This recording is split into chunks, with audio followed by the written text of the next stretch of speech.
तो दोस्तों, आज हम बात करेंगे एंगल ऑफ एलिवेशन और एंगल ऑफ डिप्रेशन के बारे में। तो दोस्तों, एंगल ऑफ एलिवेशन और डिप्रेशन क्या होता है, आज मैं आपको समझाऊंगा। दोस्तों, इसको समझने से पहले आपको लाइन ऑफ साइट समझना होगा। दोस्तों, लाइन ऑफ साइट क्या होता है? दोस्तों, लाइन ऑफ साइट ऐसी लाइन होती है जो कि ऑब्जर्वर की आंख से उस ऑब्जेक्ट की उस पॉइंट तक जो कि ऑब्जर्वर देख रहा है। मतलब जैसे ऑब्जर्वर ये है, मान लो ये कोई पोल है। अब लाइन ऑफ साइट ऐसी लाइन होती है जो कि ऑब्जर्वर की आंख से उस पॉइंट तक होती है, उस ऑब्जेक्ट के उस पॉइंट तक होती है जिसको ऑब्जर्वर देख रहा है। तो ऑब्जर्वर यहाँ पर टॉप को अगर देख रहा है तो लाइन ऑफ साइट ऐसे ड्रॉ होगी। ये हुआ। और एक एग्जांपल लेते हैं, जैसे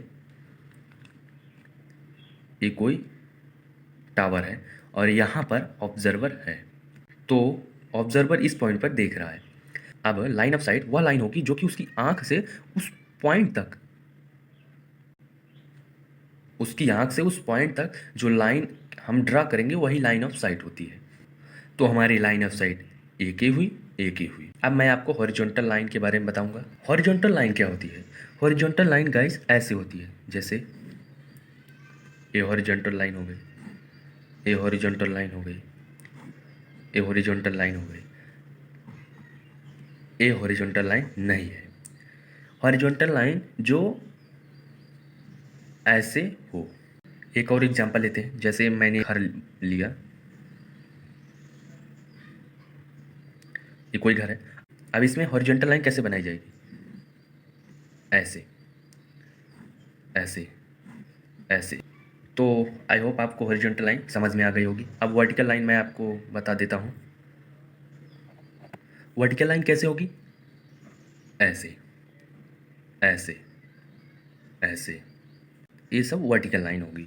मतलब हॉरिजॉन्टल लाइन ऐसे और वर्टिकल लाइन ऐसे, दोनों 90 डिग्री एंगल बनाते हैं। अब हम समझते हैं एंगल ऑफ एलिवेशन क्या होता है। गाइस, जैसे कोई ऑब्जर्वर है, ये कोई टावर है, ये कोई टावर है और ये ऑब्जर्वर है। अब इसकी लाइन ऑफ साइट कैसे होगी? मान लीजिए ऑब्जर्वर इस पॉइंट पर देख रहा है तो इसकी लाइन ऑफ साइट ये होगी। तो हमने उसकी आंख से एक हॉरिजॉन्टल लाइन खींची। अब इस हॉरिजॉन्टल लाइन और लाइन ऑफ साइट के बीच में जो एंगल है उसको हम एंगल ऑफ एलिवेशन कहते हैं, और इसको हम इंक्लिनेशन एंगल भी कहते हैं। अब एंगल ऑफ डिप्रेशन क्या होता है? जैसे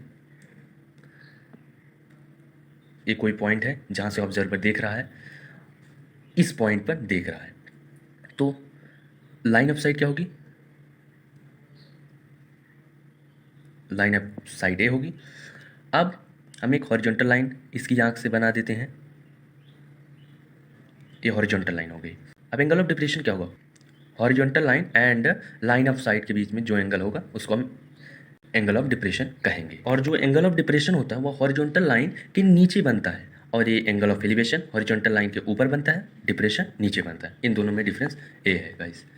और आप इसे ऐसे भी याद रख सकते हैं कि जैसे जब कोई ऑब्जर्वर नीचे की तरफ देखता है किसी पॉइंट को, तो लाइन ऑफ साइट और हॉरिजॉन्टल लाइन के बीच में जो एंगल होता है उसे हम एंगल ऑफ डिप्रेशन कहते हैं। और जब ऑब्जर्वर ऊपर की तरफ देखता है तो लाइन ऑफ साइट और हॉरिजॉन्टल लाइन के बीच का जो एंगल होता है उसे हम एंगल ऑफ एलिवेशन कहते हैं, जिसको हम इंक्लिनेशन एंगल, और एंगल ऑफ डिप्रेशन को हम डिक्लिनेशन एंगल भी कहते हैं। आई होप आपको एंगल ऑफ एलिवेशन और एंगल ऑफ डिप्रेशन समझ में आया होगा।